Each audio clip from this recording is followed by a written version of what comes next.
Thank you, Madam Chair. Last year, more than 42,000 people died in the U.S. as a result of auto accidents, and nearly 4.8 million were injured. And these deaths and injuries are preventable and demand action from Congress and federal regulators.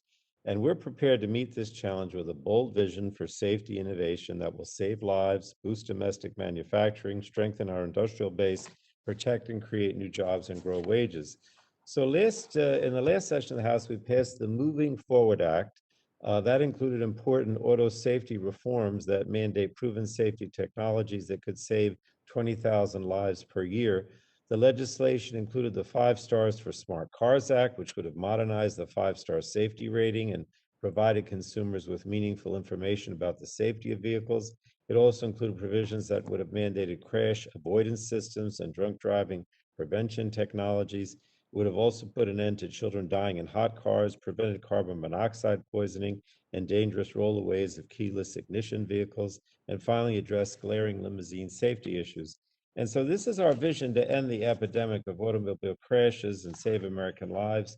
And by putting American safety first, we're also putting American workers, the industrial base, and our economy first. An investment in safety is an investment in domestic manufacturing.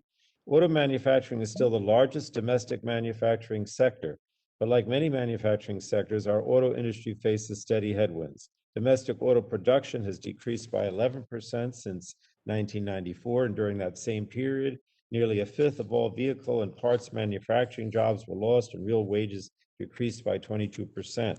And this hollowing out of America's industrial might threatens our economic security and harms our ability to compete internationally.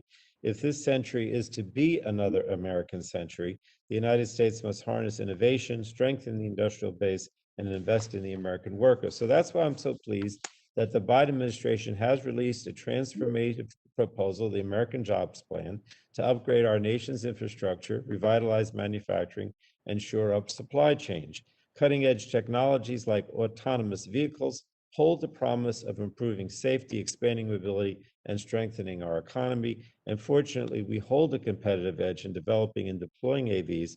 According to KPMG, the United States ranks higher in preparedness for AVs than Japan, Germany, and China. We have to preserve and expand this advantage by making sure that the United States, not countries like China, write the rules of the road for this technology, but we must chart a course that balances deployment with our fundamental American values, and those are safety, workforce protections, and environmental stewardship.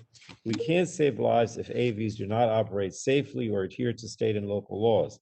We can't create jobs and grow wages if we don't address how AVs may displace workers. And we can't meet our climate goals if AVs lead to more congestion or undermine our bedrock environmental laws.